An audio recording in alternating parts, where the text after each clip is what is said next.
अस्सलामुअलैकुम। I am in my lake city beautiful house. थोड़ी देर के लिए आई थी लेकिन बारिश हो गई तो यहीं मैं फँस गई। और वीडियो भी काफ़ी दिनों से रिकॉर्ड नहीं करवाई थी तो मैंने सोचा this is a good opportunity to bring it all together. एक खुली जगह है ये, इतनी रोशनी है यहाँ और इतनी ग्रीनरी है। I just love this place. ठीक है, मतलब जितनी देर के लिए अल्लाह मैंने दिया है इसको, I am going to enjoy it thoroughly. 2-3 दिन जो पिछले मेरे थे जिसमें मुझे वीडियो रिकॉर्ड कर देनी चाहिए थी, इसमें नहीं मैंने वीडियो रिकॉर्ड की। असल में मुझे ये होता है कि कोई ऐसी बात हो जो मैं शेयर करूँ, तेरी वीडियो रिकॉर्ड करूँ। तो दैट इज़ स्क्रॉलिंग कर के अपना टाइम यूज़ कर रही हूँ। और चीज़ों में खुद के काम में बिज़ी थी। तो अचानक ही मेरे सामने ऐसी चीज़ आई जो मैंने कहा नहीं, I must share it with everyone. बस अब ये होता है कि हम इतने डिफिकल्ट टाइम में रह रहे हैं। इट इज़ नॉट ऑलवेज़ कि आपके साथ ही कुछ बुरा हो। मोस्टली इट इज़ आपके इर्द-गिर्द ना कुछ हो रहा होता है और horrible things happen around you. तो उसका भी असर होता है ना आपके ऊपर बहुत। असल में होता है ये कि when you sleep with all the thoughts in your head, the next day when you wake up, the first thing which comes to your mind is going to make you either happy or sad, क्योंकि वो जो आपके morning hormones release होने हैं ना, वो trigger होने हैं आपके थॉट के साथ। और आपके पास ये होता है कि आप कोई बात सोचते सोचते सो जाते हैं, आपको ये एहसास भी नहीं होता कि what that thing is doing to your body. तो इसी तरह से हुआ कि मैं उठी हूँ और it was just a sad day. और मुझे ये नहीं समझ आ रही थी कि how I turn this sad day into a good day. तो बड़ी अच्छी बात थी जी, मज़े की बात कि जब आप सुबह उठें, तो आपने ये सोचना है कि आपने एक बच्चे को टेक केयर करनी है। एक तो सारा दिन आपने उसका ध्यान रखना है। बच्चे को क्या चाहिए होता है, बस जल्दी-जल्दी अ, वेल फेड रखना होता है, क्लीन रखना होता है। बच्चे को बाहर की दुनिया से कोई गर्ज नहीं है, उसकी अपनी दुनिया होती है।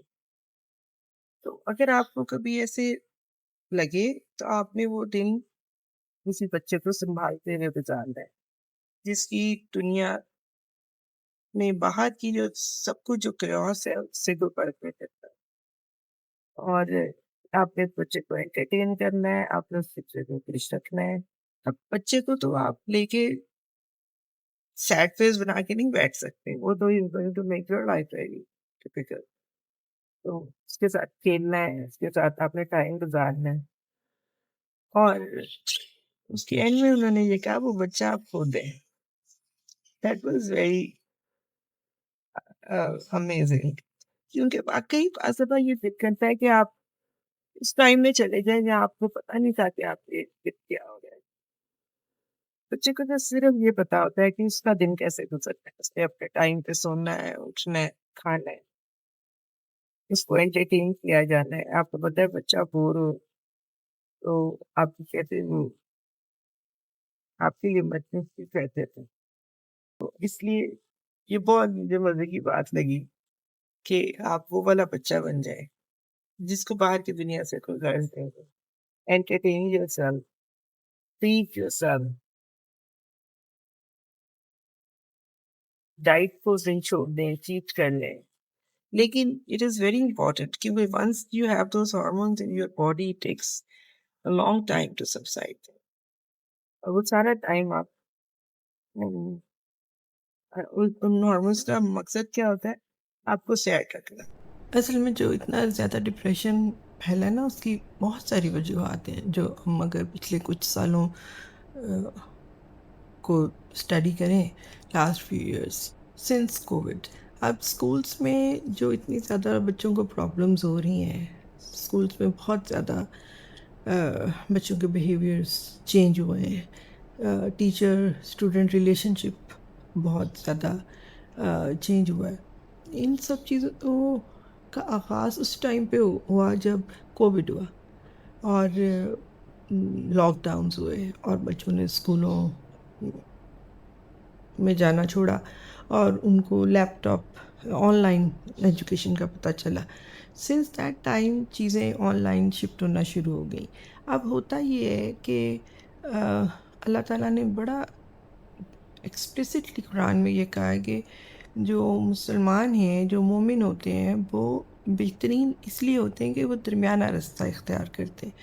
जब मैं अमेरिका में थी कोविड के टाइम के दौरान और मॉल्स खाली, सड़कें सुनसान और एक खौफ का आलम था वहाँ पे, तो मैं ये सोचती थी कि ये पेंडुलम बिल्कुल ही उस तरफ चढ़ गया है।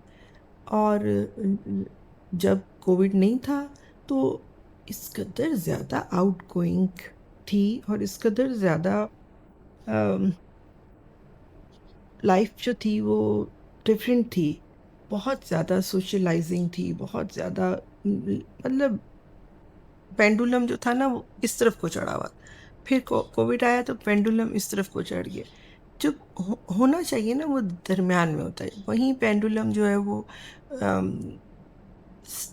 स्टेबल होता है, पुरसुकून होता है, लाइफ वहीं पुरसुकून होती है। फिर 2-2.5 साल बाद जब कोविड ख़त्म हुआ तो फिर वो स्कूल जाने को तैयार नहीं थे। फिर उनका एग्रेशन जो था वो स्कूल के स्टाफ पे, टीचर्स पे निकल रहा है, सिस्टम पे निकल रहा है, माँ बाप पे निकल रहा है। बच्चों के लिए तो बहुत ट्रांजिशन थी ना, मतलब कोविड का time was very hard time on everyone. तो उसने हमारे कल्चर को ख़राब किया है। और उसके बाद हग्स नहीं करनी, हाथ नहीं मिलाना, टीचर बच्चे को प्यार नहीं कर सकती वगैरह, ये चीज़ें कोविड की वजह से मना कर दी गई। उससे भी जो ह्यूमन कनेक्शन था वो डिस्टर्ब हुआ और लोग जो हैं वो बजाय एक दूसरे से कनेक्ट होने के गैजेट्स के साथ कनेक्ट हो गए। तो ये पिछले कई सालों में बहुत सारी तब्दीलियाँ आई हैं, इंक्लूडिंग जो मैं अभी जिसकी बात करी थी कि गार्डनिंग नहीं लोग करते, समझते हैं ये कोई काम की चीज़ नहीं है। किसी को मैंने सुना भी, उसने कहा कि फूल ना भेजा करें, फूल तो मर जाते हैं, गुची का बैग इज़ बेटर। तो जब हम ऐसी बातें करने लग जाएंगे तो इसका मतलब है कि आपको फ़र्क मिट गया है नेचर लविंग होने में, नेचर से करीब होने में। आखिर अल्लाह ताला ने फूल क्यों बनाए? इस दुनिया को सजाने के लिए खूबसूरत। और फूल से किसी को कितनी खुशी होती है जब आप किसी को फ्लावर्स देते हैं, बुके देते हैं। इन चीज़ों को ख़त्म नहीं करना चाहिए। somebody has to say something to stop it, stop the nonsense। और कमरों पे कमरे बनाए जाते हैं, घरों में इतनी कंस्ट्रक्शन कर लेते हैं पाकिस्तान में ख़ास तौर पे कि और फिर घर ऐसे बनते हैं लैंडस्केप पे ना, वर्टिकल नहीं बनते। अमेरिका में घर के गिर्द ग्रीनरी इसलिए होती है कि घर वर्टिकल होता है, तो होता बड़ा घर ही है लेकिन उसमें बेसमेंट्स होती हैं। बेसमेंट के बाद वो स्प्लिट हाउसेस होते हैं, ऊपर ऊपर ऊपर ऊपर जा रहे होते हैं, तो बाहर से छोटा घर लगता है और बाहर ग्रीनरी होती है, लॉन्स होते हैं और बाउंड्रीज भी नहीं होती। वहाँ का कल्चर है, उससे भी खुले खुले माहौल का एहसास होता है। तो बहुत सारी चीज़ें हैं जो सेहत के ऊपर असर करती हैं और कल्चरली हम डूबते जा रहे हैं, बीमार होते जा रहे हैं। मतलब लिटरली लोगों को मैं देखती हूँ, इतनी घुटन है उनकी ज़िंदगी में और माहौल के अंदर बहुत नेगेटिविटी है। तो फिर क्या होगा अगर ये वाले हार्मोन्स जिसका हमने शुरू में ज़िक्र किया ये रोज़ पैदा होने शुरू हो जाएंगे, रोज़ अगर हम इन्हीं में डूबे रहेंगे तो फिर eventually it will come become disease and then suffer. तो इसको रोकना चाहिए, अपनी ज़िंदगियों को बेहतर। छोटी सी बात मुझे पता चली कि एक छोटा सा ट्रिक है to make one day happy, one day at a time. तो मैंने आप लोगों के साथ शेयर किया, क्योंकि अगर मेरे लिए ये इम्पोर्टेंट है तो बहुत सबके के लिए इम्पोर्टेंट होगा। लेकिन जो ये वीडियो सुनेंगे और जो समझ पाएंगे उन्हीं के लिए। आज के लिए इतना ही।